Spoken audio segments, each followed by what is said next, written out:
Okay, I'm going to attempt to give you a little bit of help on your homework.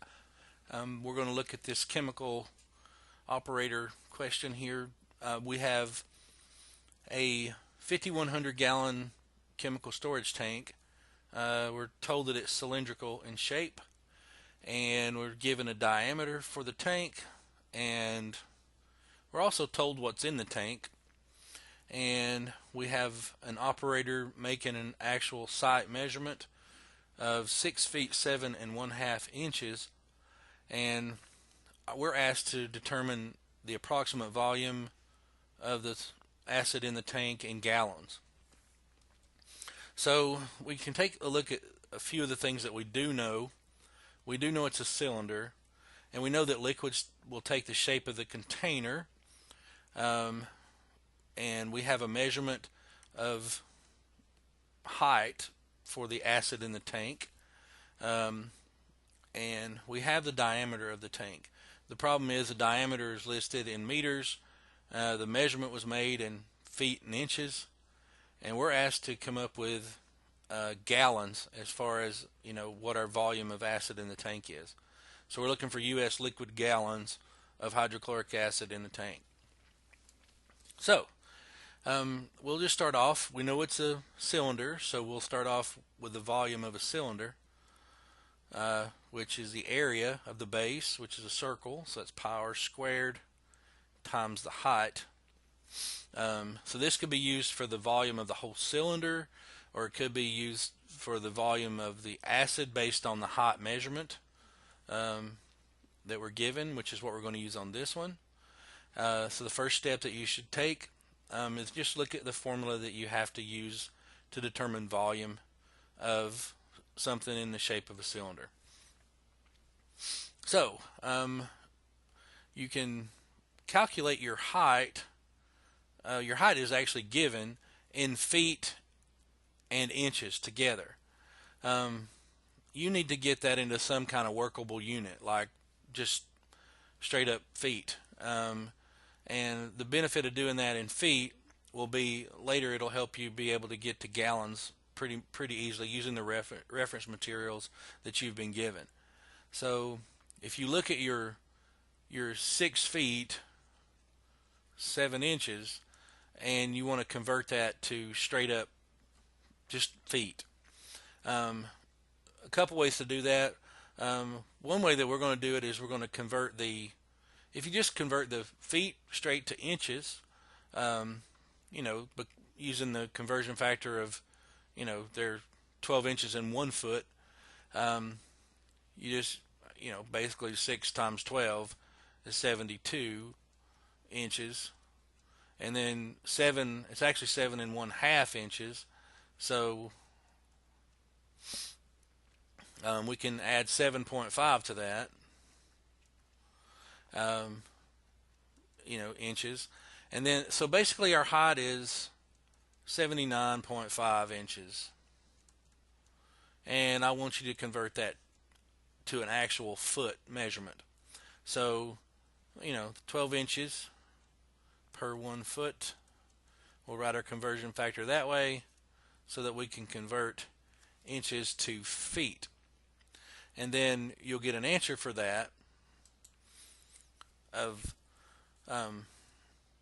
your calculator probably going to say 6.625 feet. You can keep all those numbers. The way your measurement was presented was with a fraction, so that fraction, it doesn't say, that's, to me, that's an infinite number of significant figures. The other way you could have done that is just do 7.5 divided by 12 and then added that back in, and you would got 0.625 to add to the 6 feet. But anyway, but now you've got a height in feet. You have a diameter given in the problem. Diameter is 2.592 meters. Well, you can divide that by 2 to give you a radius, right? Because the radius equals the diameter divided by 2. Oops. So anyway, you have your 2.592 592 meter diameter. Divide that by 2 and you get a radius equal to 1.296 meters. Okay, so we're going to try to get that in feet also, so our two units match up. Now you have a reference material. This is what it looks like, and on the second page of that, you have some length measurements here and conversion factors. So we actually have one that you can use over here to go between metric and English equivalents. In fact, it says 1 meter is 39.37 inches. That's rounded to 4 significant figures. Depending on your source for that, you can possibly have more significant figures than that, but this is what you have on your reference material, so that's what I'm going to use. So we can use that to make a conversion, and then you can go from there. So the first step is 1 meter, that's an M, is 39.37 inches.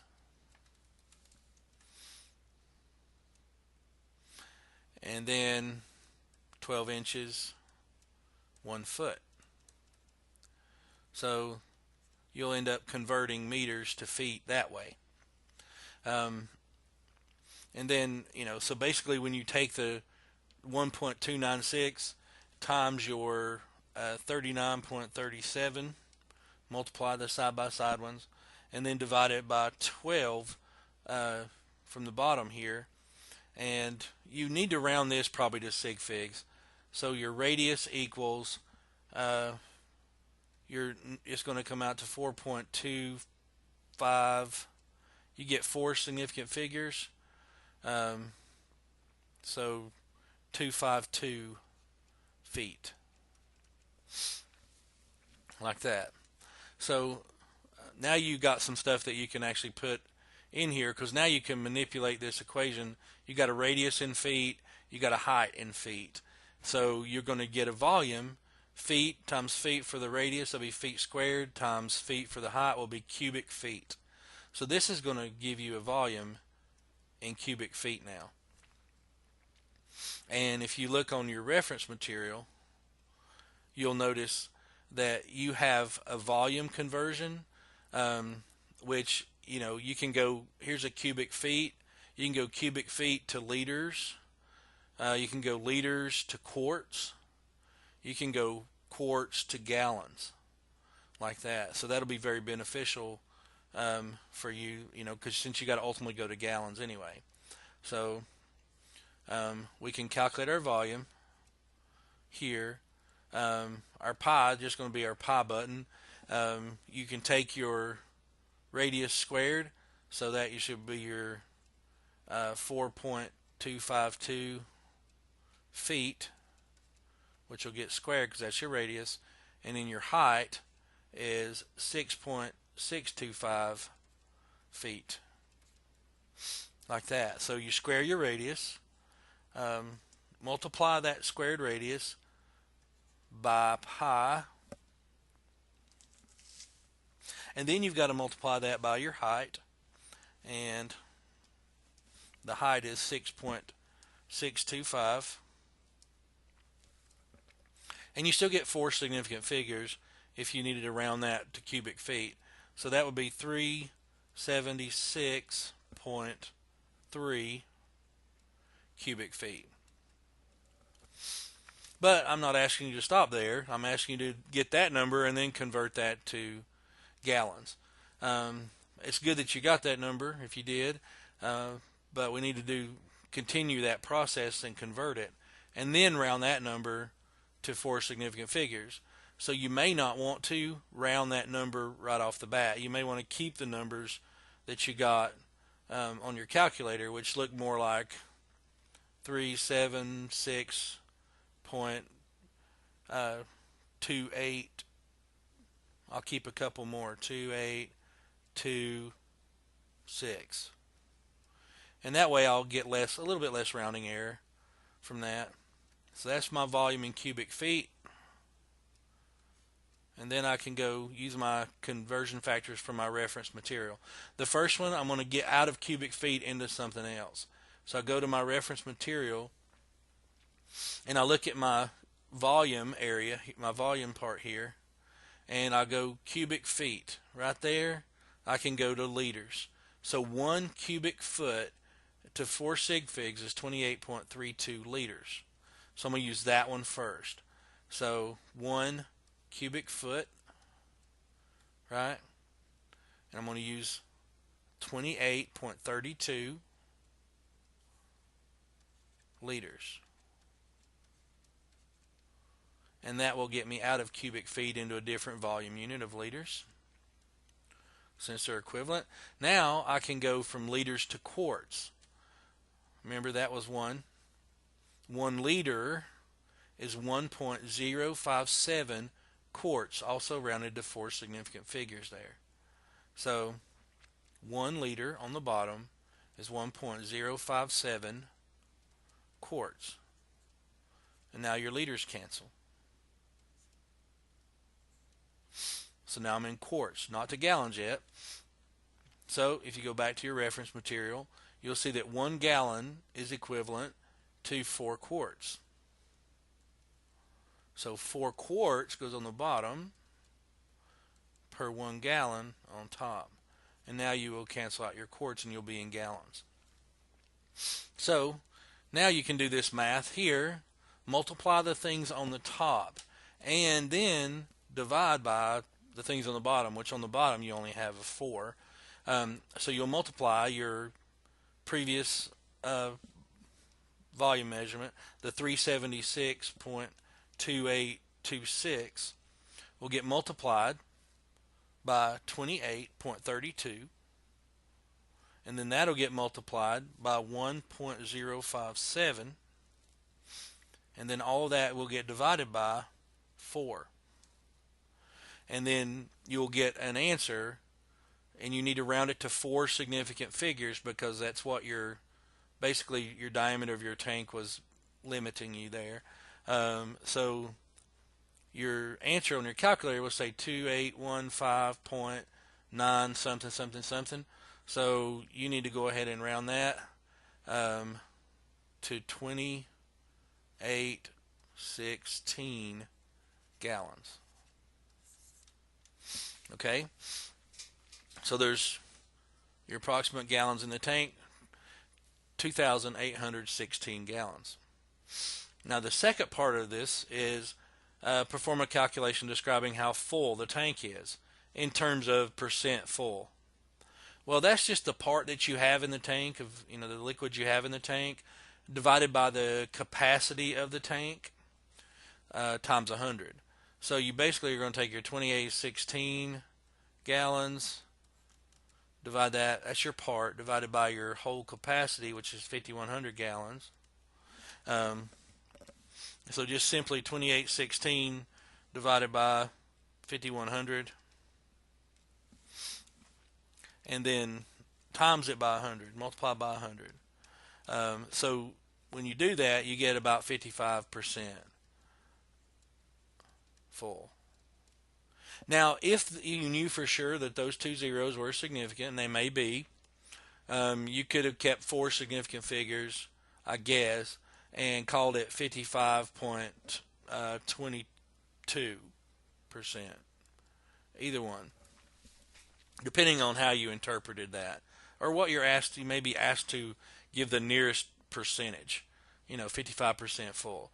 So you basically, you look at these calculations, the operator could go back and report that the tank is 55% full at this given time. Okay, on this part, you're asked to determine, basically estimate the total height of the tank itself, the entire tank, if the entire tank volume is dedicated to storing liquids. So what the capacity of the tank was given is 5,100 gallons on the previous part. And you can use that, since it's a cylinder, you can use that same formula that you used before, pi r squared times the height. Because basically you're solving for the height of the tank. Well, you know the volume of the tank is this many gallons, and you know the diameter of the tank in the previous problem. It was given. So you even converted it, the radius, you even, got the radius and converted it to feet. So I'm going to flip back to that problem, assuming that we did it correctly, and I'm going to get that information for it.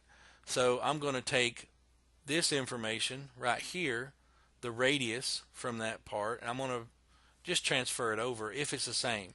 Now, if it's a totally different problem, you may have a different diameter, therefore you have a different radius. So you might have to do the first step again. If the radius is the same, I'm going to use the same radius.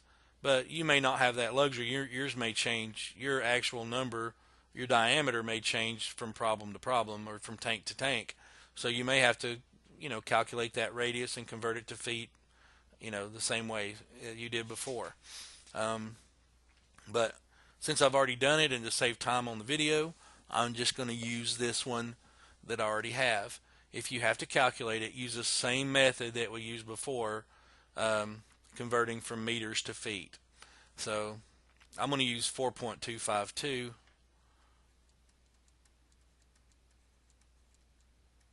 feet for my radius. And that's really, if you think about it, it's really kind of all I need for that part. I do need to get the height in feet, so I'm going to do a reverse calculation from gallons back to cubic feet for the volume. So I'm going to get an equivalent volume for 5,100 gallons into cubic feet.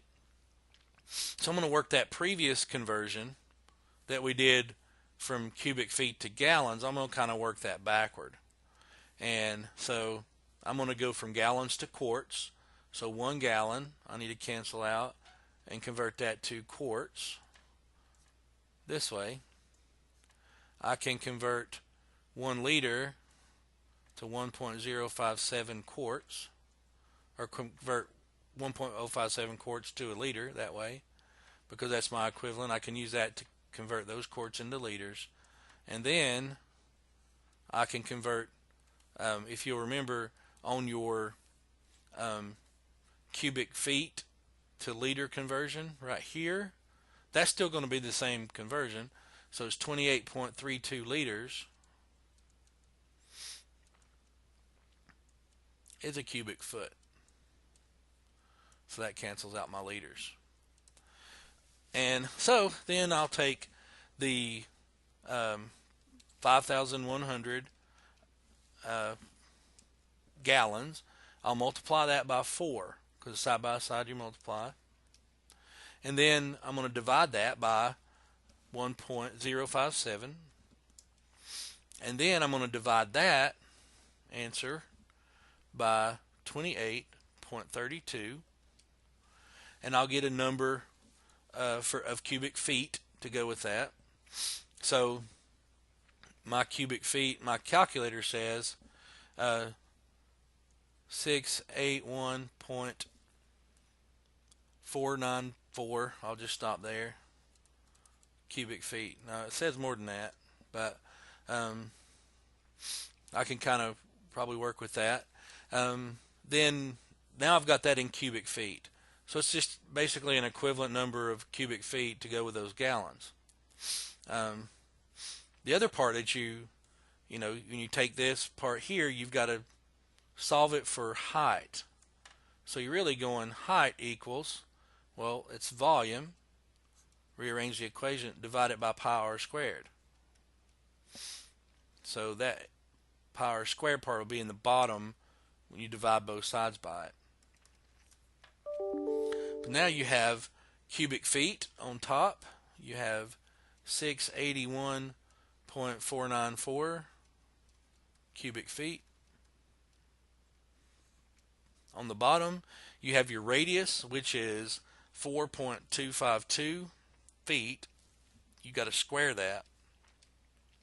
and you have to multiply it by pi. So I'm going to give you more sig figs than you need for that. So it'll be 56.7984. I'm going to just keep a few extra significant figures. And now that's square feet, because that's the r squared. So you got your feet squared. Well, if you notice, the feet squared and feet cubed. So 2 of the feet cubed are going to get canceled. So you're going to be left with just feet, which is what the thing calls for up here. So really you just end up with 681.494 divided by your 56.7894, and you end up with about 12 feet. So that's about how tall the tank is. So this tank is about 12 feet tall. There are other ways, like I said, there are other ways to do these problems, but that's where that answer is coming from. The next part, if the process for which the tank is currently purposed uses 115 gallons of 1 molar hydrochloric acid per day, approximately how many days remain until the tank is at 10% capacity? So this kind of going off the same exact question. We know we figured out before we have approximately 2,816 gallons of acid in the tank right now. So right now we have a volume of this many gallons. Okay? And the tank's capacity is 5,100 gallons. Well, 10% of that, so you want to take 10%. When it gets down to 10%, that volume will be 510 gallons.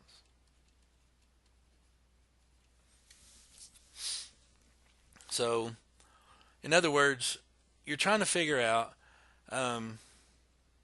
if you want to stop, if you want to know when you get to 510 gallons,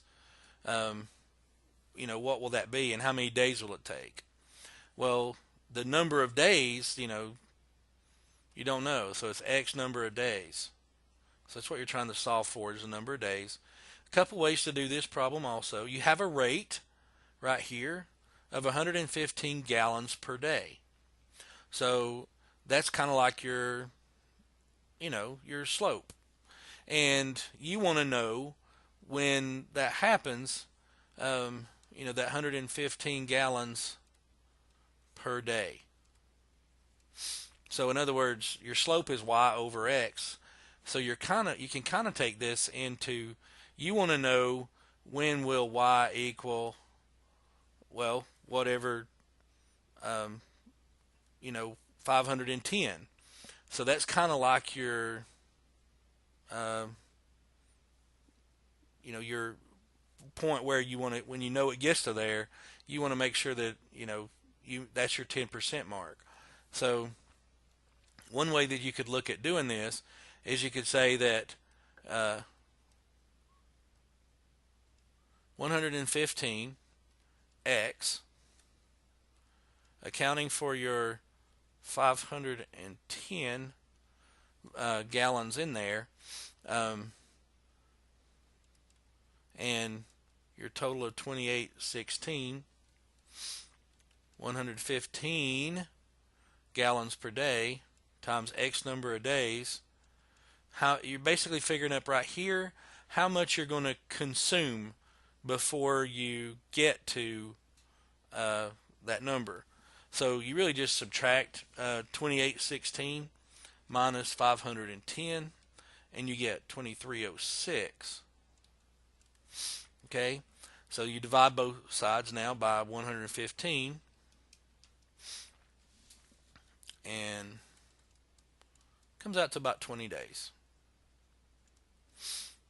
If you had to round it to a certain number, like a certain number of decimal places, that's fine. If you're looking at that and somebody was asking about significant figures, it all depends on what was given. If it was just 2 significant figures for that, you would just call it 20 days, 20 days, 20, or the nearest number of days. Or if you said it was you know, 10% capacity, and those three were significant, and 115 is three significant figures. That's four significant figures. So if you had to be a little bit more specific, 20.1 days or whatever. So anyway, um, and that just kind of give you an idea of how to approach some of those problems. And like I said, there might be more than one way to do those problems anyway, but this will just give you an idea of how to approach solving them. So good luck, and let me know if you have any questions.